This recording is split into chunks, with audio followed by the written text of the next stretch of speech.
Thank you for subscribing to this channel. This is a reading part C practice video.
According to the question, what the nurse in charge can do. Now in the highlighted section of the paragraph you can read that, apart from in exceptional circumstances, the keys should not leave the ward or department. If necessary, the nurse in charge should arrange for the keys to be held in a neighboring ward or department by the nurse in charge there. This means that the nurse can delegate responsibility for the cupboard keys to another ward to a nurse in charge there. Therefore, option C is the correct answer. Let's look at the next question.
According to the question, what is necessary to be done when seeking consent for a post-mortem examination? Now, if you read the highlighted section of the paragraph, the writer mentions that a senior member of the clinical team preferably the consultant in charge of the care, should raise the possibility of a post-mortem examination with the most appropriate person to give consent. The person consenting will need an explanation of the reasons for the post-mortem examination and what it hopes to achieve. This section indicates that the health professional who is seeking the consent should give valid reason for the post-mortem examination and also should explain what it hopes to achieve. Therefore, option A is the correct answer.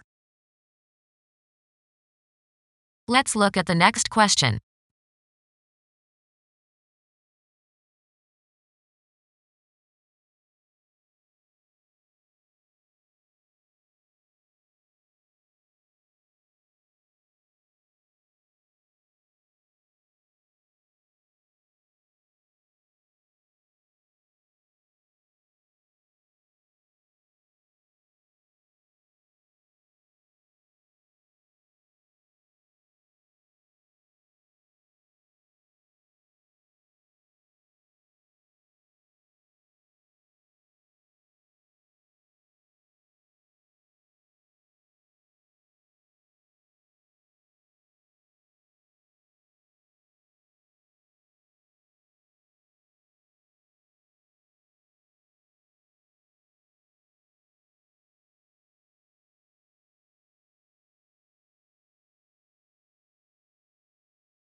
According to the question, what is the purpose of this note about incinerator?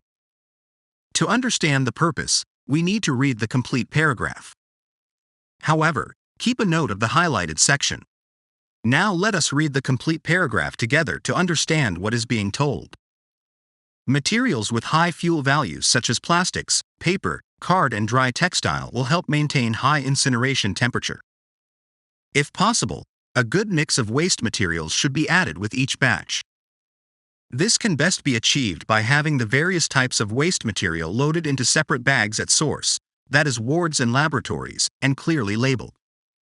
It is not recommended that the operator sorts and mixes waste prior to incineration as this is potentially hazardous. If possible, some plastic materials should be added with each batch of waste as this burns at high temperatures. However, care and judgment will be needed, as too much plastic will create dense dark smoke. So, from the information, you can understand that the paragraph is providing information on how to maximize the efficiency of the incinerator. Therefore, option A is the correct answer. Let's look at the next question.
According to the question, what does this manual tell us about spacer devices? Now, if you read the paragraph, spacer devices remove the need for coordination between actuation of a pressurized metered dose inhaler and inhalation. In addition, the device allows more time for evaporation of the propellant so that a larger proportion of the particles can be inhaled and deposited in the lungs. Spacer devices are particularly useful for patients with poor inhalation technique, for children, for patients requiring higher doses, for nocturnal asthma, and for patients prone to candidiasis with inhaled corticosteroids. Reading this portion of the paragraph tell us that spacer devices enables larger proportion of the particles can be inhaled and deposited in the lungs. Therefore, option B is the correct answer.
According to the question, what is the email reminding the staff?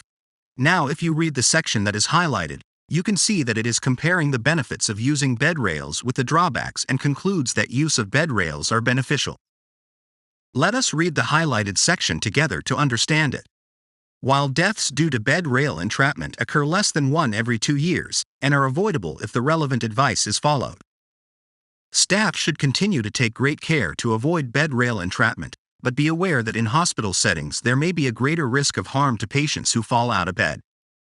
Therefore, option A is the correct answer.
According to the question, what does this extract from a handbook tell us about analeptic drugs?